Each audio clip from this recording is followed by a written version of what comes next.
पद्धतीने छापणार असेल तर काय मला विरोध करायचं काय कारण आहे. उलट मी सांगेन की त्याच्यामध्ये जर महात्मा ज्योतिराव फुले आणि सावित्रीबाई फुले यांचे फोटो नसतील तर त्यांचे फोटो छापून टाका.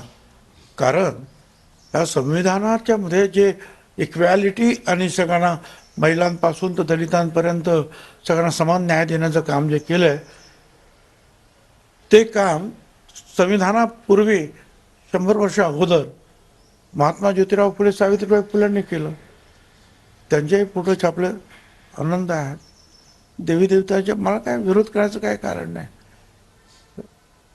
ते त्यांनी आता पाहतील काय आहे ते, त्याच्याबद्दल अधिक काय बोलणार. पण ते करणार असतील तर मी सजेशन मात्र करेन. नावं किंवा आणखीन काय आता देवसुद्धा आता तिरुपती मंदिर अतिशय प्रसिद्ध मंदिर आहे आपल्या इथलं. किंवा महाराष्ट्रातलं म्हटलं तर आमचा विठोबा, आमचा विठ्ठल आहे, तुळजाभवानी वगैरे वगैरे. पण ठीक आहे फक्त राहुल सोलापूरकर गेल्या काही दिवसांपासून चर्चेत आहेत त्यांच्या वादग्रस्त वक्तव्यांमुळे. आता त्यांनी बाबासाहेबांबद्दल जे वक्तव्य केलं त्याच्यामुळे ते अडचणीत आले. तुम्हाला वाटतंय असं योग्य आहे अशा पद्धतीचं वक्तव्य करणं? मला असं वाटतं की ते राहुल सोलापूरकर ज्या अर्थी ते भांडारकर संस्थेमध्ये काहीतरी सभासद होते किंवा कुठल्या पदावर होते त्या अर्थी ते विद्वानग्रस्त आहेत असं म्हणायला काही हरकत नाही.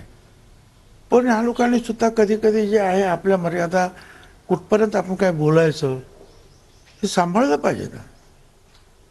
ते जेव्हा म्हणाले की छत्रपती शिवाजी महाराज त्या औरंगजेबाला लाच देऊन बाहेर तिथून निघाले, त्या खरोखरच डोक्यामध्ये एक तिडीक निर्माण झाली.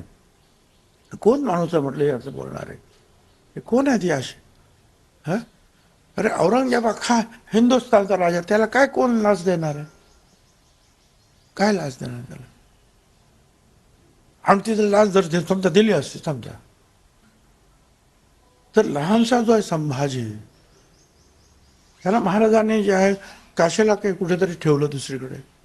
आणि महाराज जेव्हा कसे तरी पोचले गडावर तेव्हा जिजामाता त्यांना विचारतात की माझा शंभूराजा कुठे आहे? आणि डोळ्यात पाणी त्यांचे, तर हा इतिहास आहे.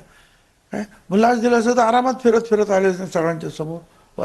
काही आपलं काहीतरी इतिहास बदलायला कोणी तुम्हाला अधिकार दिला आहे इतिहास बदलण्याचे? बाबासाहेब आंबेडकर.